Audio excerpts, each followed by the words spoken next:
Hey, friends. Thank you guys so much for tuning in to this online gathering of Redeeming Hope. We're so glad that you guys are here with us, and we're so glad that you're taking a few minutes to join in what we're doing.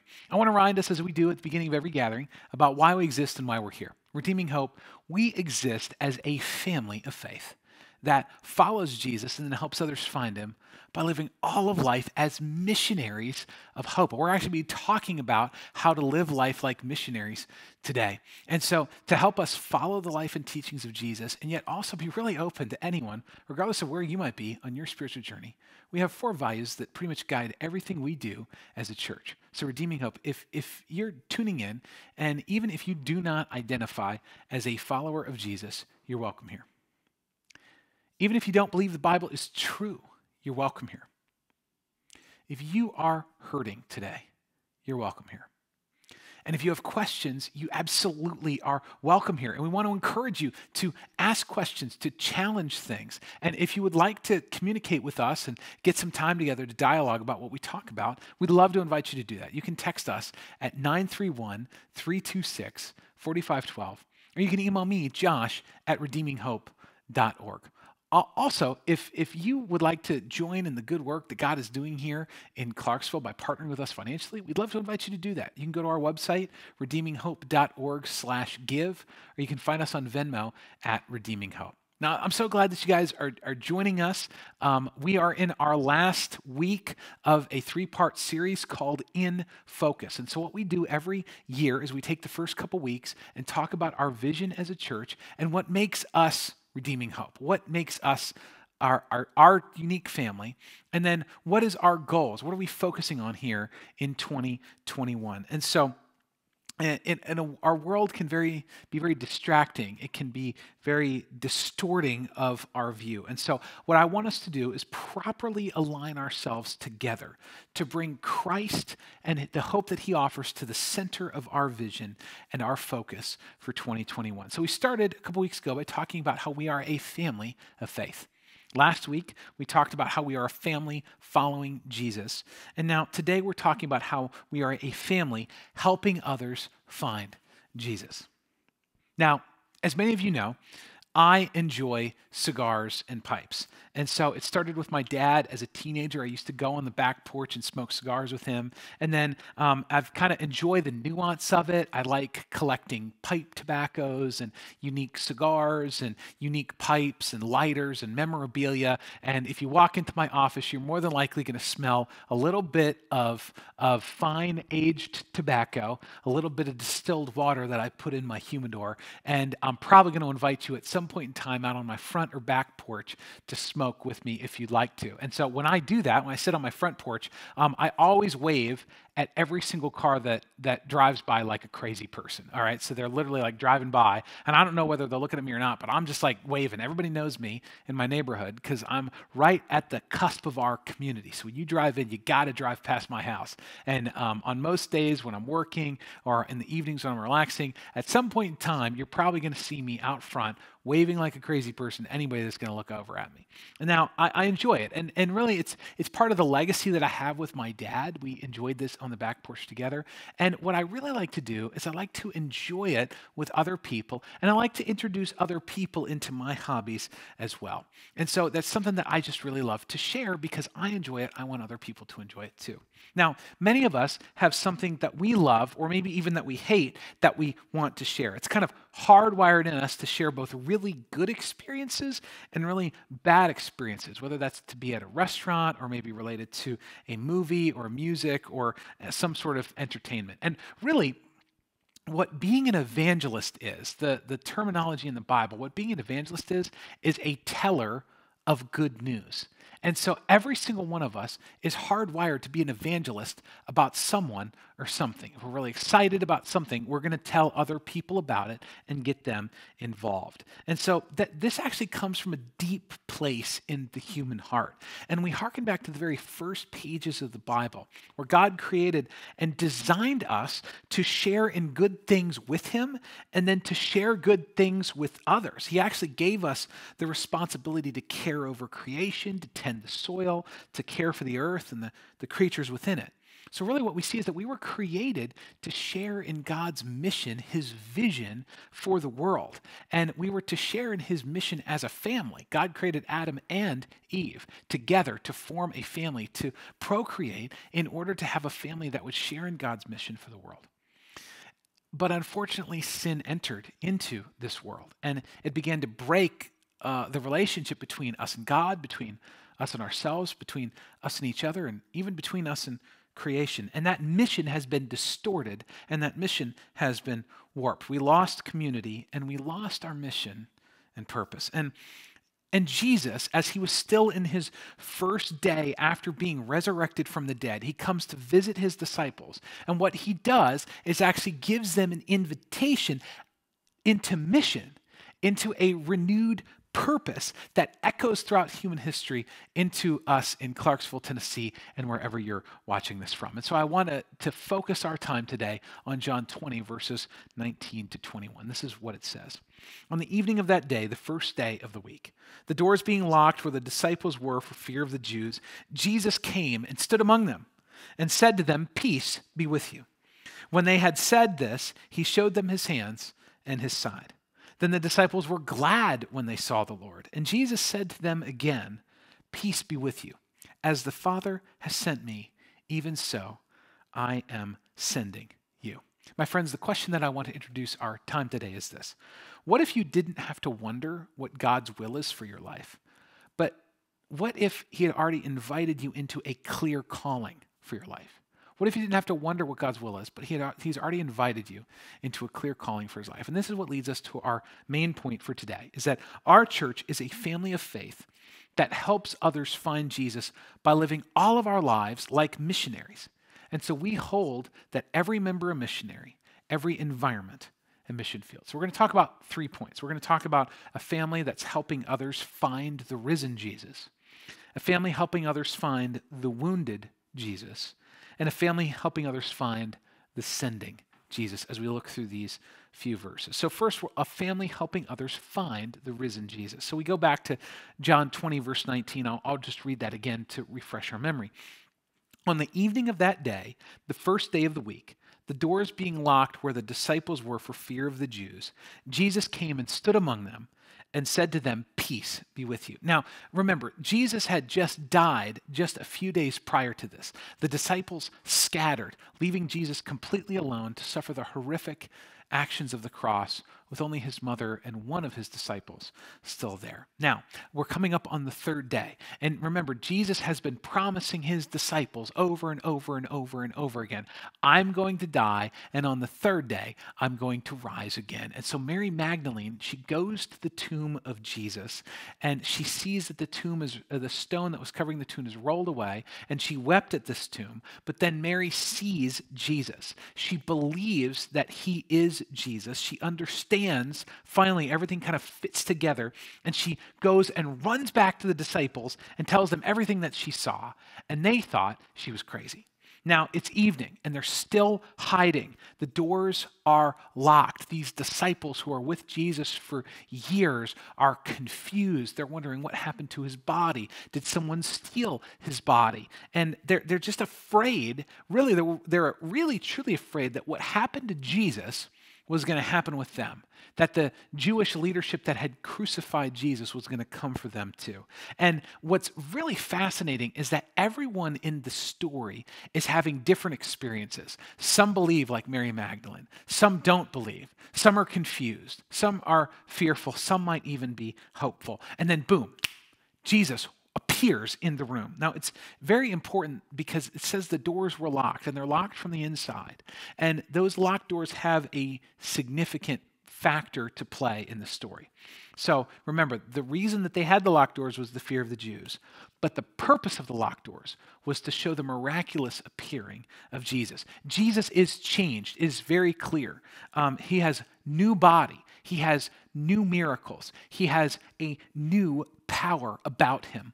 And where does Jesus go when he has a new body, new miracles, and new power? He meets his scared, cowardly disciples in an upper room, locked and in fear. And the first thing that Jesus says when he shows up is he says, peace. Now that word is shalom in the Hebrew. And what we find is that that word peace is a complement to what the very last words he said on the cross were. It is finished. Look with me at just like literally one page over in most of your Bibles, John 19, verse 30. When Jesus is on the cross, he said, "It is finished," and bowed his head and gave up his spirit.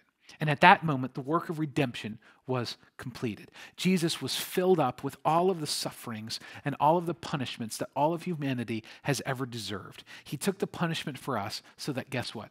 You and I could experience shalom. And so when he said, "It is finished," he put a period on the end of the sentence of his life and his work for you and me. And then the very first words he speaks to his disciples when he shows up is peace. And peace is the complement to "it is finished." Jesus now brings reconciliation. He now brings life. The work is over with "it is finished." Now we can begin to reap the rewards of shalom, of peace with God, peace with ourselves, and peace with others. My friends, Jesus is changed and Jesus is alive. And so when we say that we want to help others follow Jesus, we want to help others follow a risen Jesus. So we exist as a church to help others find the risen Jesus, alive and present and here for us when we need him. Now, we are a family that is helping others find the wounded Jesus. Look with me at the next verse, John 20, verse 20. When he said this, Jesus said this, he showed them his hands and his side. Then the disciples were glad when they saw the Lord. Something happens. Something switches on when they see the wounds of Christ, and it produces joy in them. Now, Jesus does show them something remarkable. And up until this point in the narrative, we did not know that this was going to happen. His wounds are still present in his resurrected body. This is very important. This means, now remember, Jesus has kept the same physical body that he is resurrected with for the past 2 millennia. So this means that he was ascended into heaven. He has a physical body in heaven. This teaches us something about God. This means that God will forever be marked by his work for us. Jesus' sacrifice is now over, but the marks of his wounds are eternal. He doesn't need to do this again. And what we find that Jesus' wounds are his victory. His sacrifice for us is enough, and his sacrifice for us is eternal. So we see that Jesus' wounds are both his victory and his validation. Look with me at Hebrews 10:14. For by a single offering, he has perfected for all time those who are being sanctified, those who are being made like Christ. My friends, this means that your sin does not re-crucify Jesus. Your sin does not hurt Jesus more if you sin more. What we see is that he has already experienced the ultimate sacrifice for us, and he has come out victorious on the other side. And I want to quote to you a poem from Edward Shilito. It's called Jesus of the Scars. And this is the words of the poem. It says, "The other gods were strong, but thou wast weak. They rode, but thou didst stumble to a throne. But to our wounds, only God's wounds can speak. And not a God has wounds, but thou alone." My friends, Jesus' wounds are his victory. But Jesus' wounds are also his validation. You see, his credentials to the suffering race of human beings, that we see that because Jesus still bears the marks of the cross, that he can identify with all of us, his wounds still being present. Your wounds, your pains, your hurts are not foreign to Jesus. He understands them intimately. And when the disciples see the wounds of Jesus, this inspires joy in them. They actually get, they see it all seems to kind of come together that maybe, just maybe, what Jesus said is true.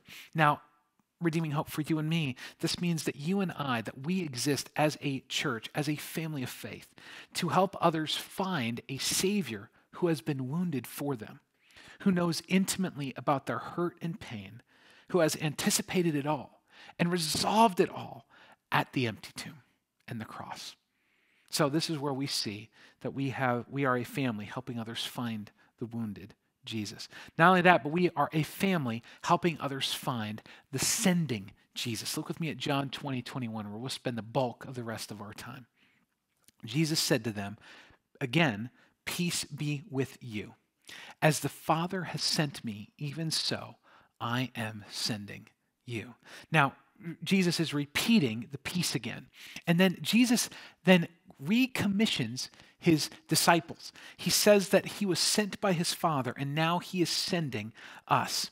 Now, this is so interesting because it says, as the Father has sent me, even so I am sending you. So what we see is that the character and the nature of our sentness, of our mission, is actually intimately connected with how Jesus was sent. So parallel to Jesus' sentness, unified with Jesus' sentness, so we are sent. Now, my friends, this is a big deal. One day, post-resurrection, Jesus says we have a mission, that we are being sent out. And in the nature of Jesus' sentness, we are sent. So in order for us to understand how we are sent out, our mission, we must first understand how Jesus was sent out and Jesus' mission. So in order to help us understand how Jesus was sent, we actually have to go back earlier in the book of John to the beginning of the book where we actually see how Jesus was sent. Look with me at John 1:14. And it says, and the Word became flesh and dwelt among us. And we have seen his glory, glory as of the only Son from the Father, full of grace and truth. So the Word is Jesus, and we see that Jesus became flesh.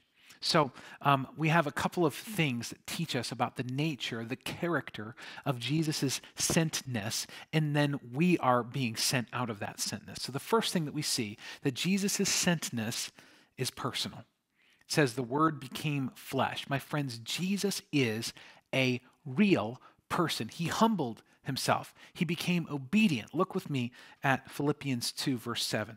But Jesus emptied himself by taking the form of a servant, being born in the likeness of men, and being found in human form, he humbled himself by being obedient to the point of death, even death on a cross. My friends, Jesus was personally sent by his Father, and he personally was obedient, and then he personally came into the world as a human. He laid aside his rights and his privileges to enter fully into our human experience. So when Jesus came to save us, when Jesus came to rescue us, this rescue, this sentness was personal.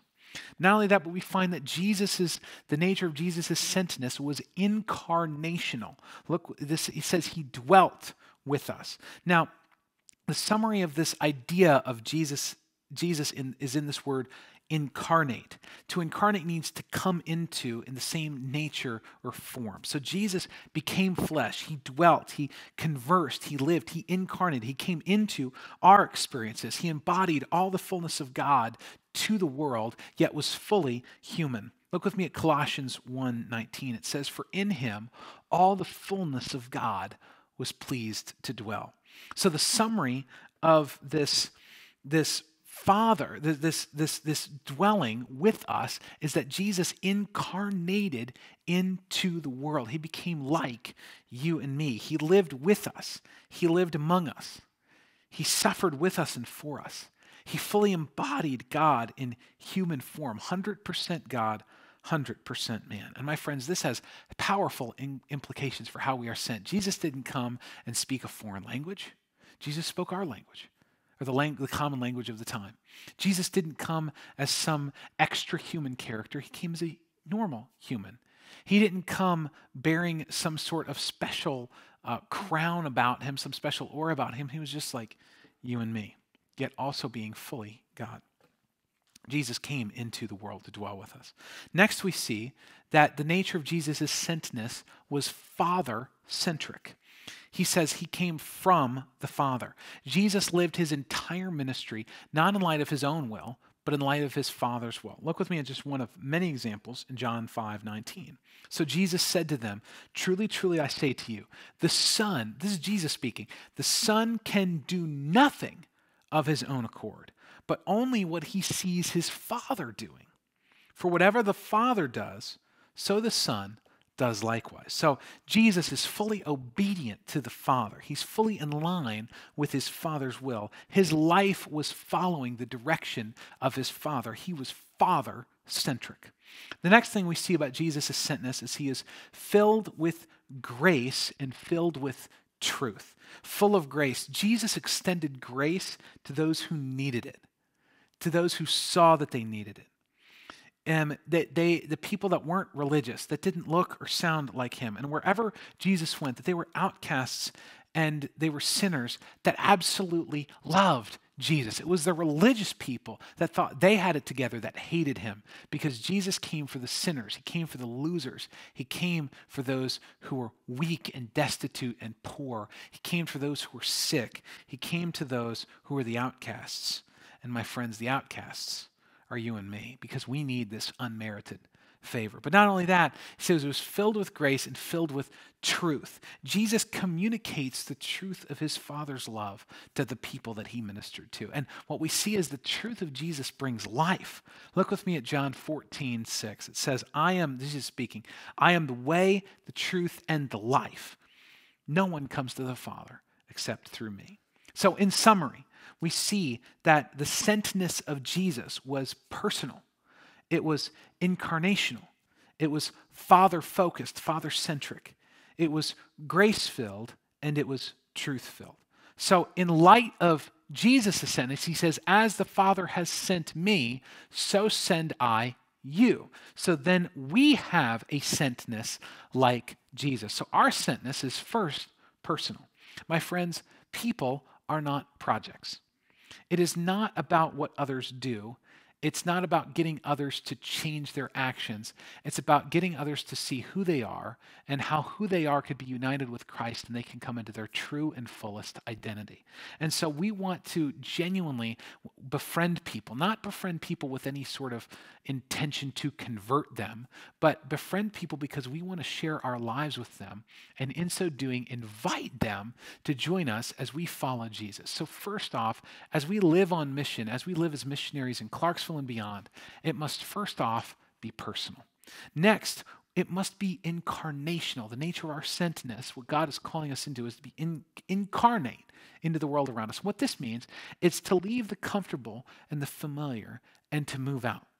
To move out into your neighborhood, into your community, with your friends, with your neighbors, to incarnate the love of God to others. That means to actually physically embody the love that God has for your neighbors. To do that with your neighbors, to love them like Christ does. That means that when they hurt you, when they talk bad about you, when they offend you, when they don't mow their grass, or maybe they mow their grass too much, makes yours look bad, like from the small things to the big things, you are to love your neighbors as Christ has loved you and to show them grace.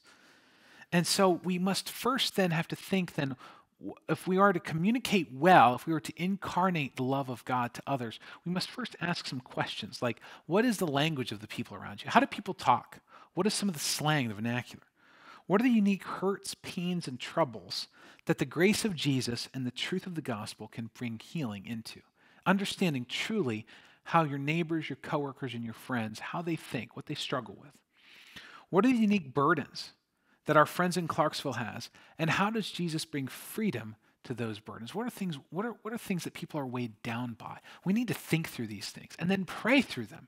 We need to then see how we can bring the freedom of Christ to those specific areas that our neighbors are struggling with. How does God speak to the soldier? How does he speak to the military wife going through a difficult time? How does Jesus speak to your neighbors and your friends? My friend, we are actually required by the sentness of Jesus to incarnate the gospel, to actually dwell with people. And this often means laying down our rights, to lay down our preferences. Even from expressing our own political views, we can lay those things down to love and serve others with the grace and the truth of the gospel. To incarnate, to become God's love to the neighbors and friends around us. Next, that we are called to the nature of Jesus' sentness, nature of ours, right? Next thing we must be is Jesus-centric. Our mission, our sentness is not about us. It's actually about Jesus. This means that our standards for others, that our personal opinions, they don't matter no matter at all compared to what matters to Jesus. You see, Christ's disciples do not take over Jesus' mission. His mission continues, and it is effective in their ministry. So what really matters is it's not about our standards for what other people have to do. It's about what God's standards are. And actually, God's standards are perfection, and no one can meet that, but Jesus already has. And so to become Jesus-centric, Jesus-focused, is to love people, not so that we can get something back from them, and to serve others, not so that we can somehow put a notch in our belt if they choose to follow Jesus, or they join a group, or they start coming to a local church. Like, it's not about those things. It's actually about bringing Jesus glory, because Jesus has changed you and me. And out of the love that Jesus has for us, we can then love others around us. It is Jesus-centric. Finally, we see that it is both our nature of our sentness is grace-filled and truth-filled. My friends, the definition of grace is to show unmerited, unearned favor towards others. This means that we can't show hostility. That's not what grace means. That we don't get into silly Facebook fights or arguments.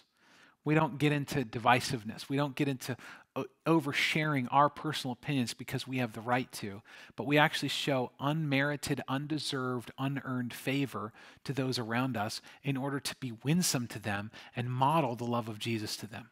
So we remove anything that might hinder our ability to show the love of God to others around us. And finally, it's also truth-filled. This means that we need to clearly explain and share the good news of Jesus, which brings freedom and life. This means that it's not just about living a life modeling love.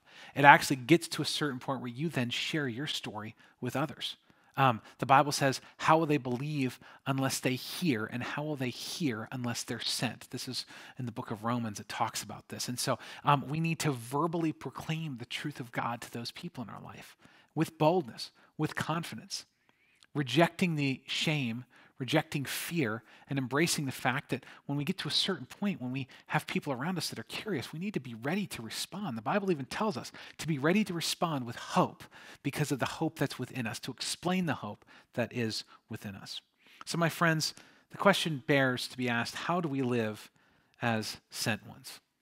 You see, Jesus loved us, and so we loved others. John 15 says these words, "This is my commandment, that you love one another." How?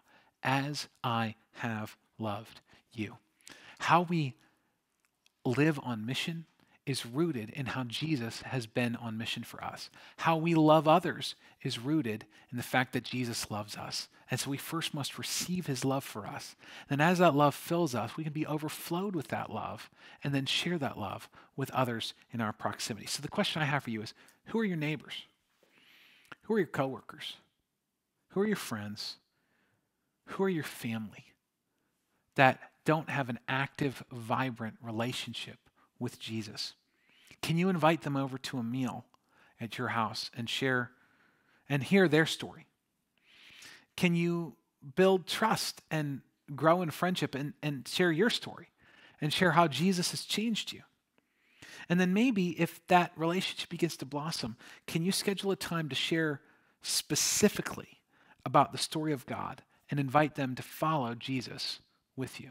And actually, there's a very, very simple, clear tool that we have on our website. You can go to redeeminghope.org/3 circles. And this has a little 3-minute video on how to concisely share the truth of God and the story of God to someone that's never heard it before.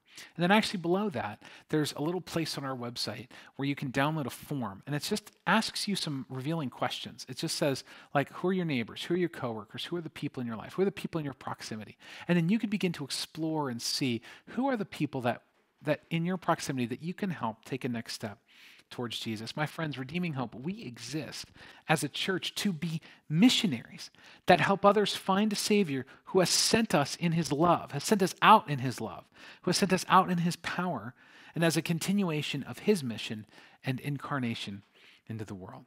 And my friends, we do not do this alone.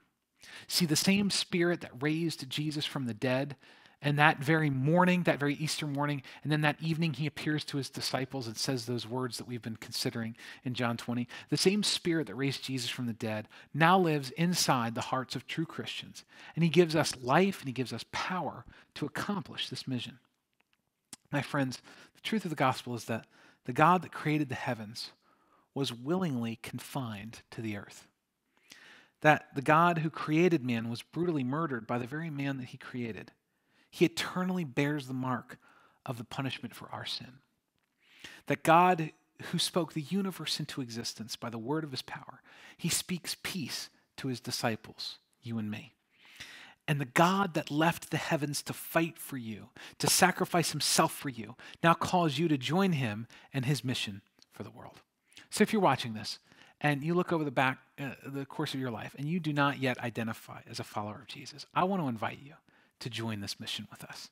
You can have purpose and meaning beyond yourself. And it can actually be rooted in how you are originally created to partner with God in caring for his mission and caring for his world. You can actually do that. All you need to do is to hear, believe that Jesus died and rose again, and obey Jesus by making him Lord over your life. And when you do that, you will join him on his mission to bring the world back to himself. And if you're watching this and you do identify as a follower of Jesus, it can be very easy to become complacent. It can be very easy to forget how much we have been blessed by this salvation. And so I want to encourage you to be renewed today, that we were created to share good things with others, far better than cigars or pipes or good coffee or good books or movies. We were created to be a family on mission together, to experience God's goodness, to share in his goodness. We receive mercy so that we can be an example to others around us. And the sacrifice of a little bit of time, the sacrifice of a little bit of rest so that you can care for others in your life, so that you can invite them into a relationship with you, so you can share the gospel with them, even at the risk of maybe appearing awkward or weird. It is so paltry compared to the work that Christ has done for us. It has significance. You can have joy and meaning as you join Jesus in his mission. And that leads us again to our point for today, is that our church, Redeeming Hope, is a family of faith that helps others find Jesus by living all of our life like missionaries. Every member a missionary, every environment a mission field. Now, I want to introduce us to a few announcements as we close our time. My friends, we cannot help others find Jesus alone. We must do it in community. And so here within the next week or two, we're going to be multiplying out like 4 or 5 different smaller groups, little bands of disciples, followers of Jesus that will be joining together, read the Bible, praying, exploring the message of Jesus together. We're multiplying like many of these new groups out of existing ones. So groups are a great way to invite people who are curious into community. So a lot of times people won't just come to something, right? But they'll come with their friend if their friend is coming to something, right? So it's not, hey, come hang out. It's, hey, come hang out with me as I hang out with my friends. And so that's a great way to invite people who might be curious about God or faith or Jesus. Also, if you're new to Redeeming Hope or you're curious about God, we have this thing called Gospel for Life. If you've got people in your life that are curious, on Sunday afternoons, starting January 31st, every single week, we're going to be doing a Gospel for Life session that explores the message of Jesus, that explores what he's done for us, and how that can truly change everything. So this is a next step for someone that's already kind of been around this, that maybe might be watching a couple of these videos, but that wants to explore more in depth in a smaller group what the message of Jesus is. And then also, again, we're creating these third spaces that aren't in any sort of religious environment, that don't open up the Bible, to just form friendships with people, anyone that might be even remotely curious about God or faith. And so to help with that, we've got a ladies group is doing something in February. We're putting that together right now. We're going to do a ladies event together. And then the dudes are getting an event together in March. That's probably going to be a backpacking trip. And so just one more encouragement, guys. If you would like to partner with us, the things that we do, providing resources for groups, providing this message, all these things, they take up financial energy and effort. And so if you would like to partner with us in that, you can do so at redeeminghope.org/give, or you can find us on Venmo at redeeminghope.org. And as we close out this series, In Focus, as we're entering into the year of 2021, as we're looking forward, keeping Christ at the center, keeping Christ in our focus, again, I always want to remind us of this vision that I truly feel like is God inspired for us. See, Redeeming Hope, we exist as a family of faith that follows Jesus and helps others find him by living all of our lives as missionaries of hope.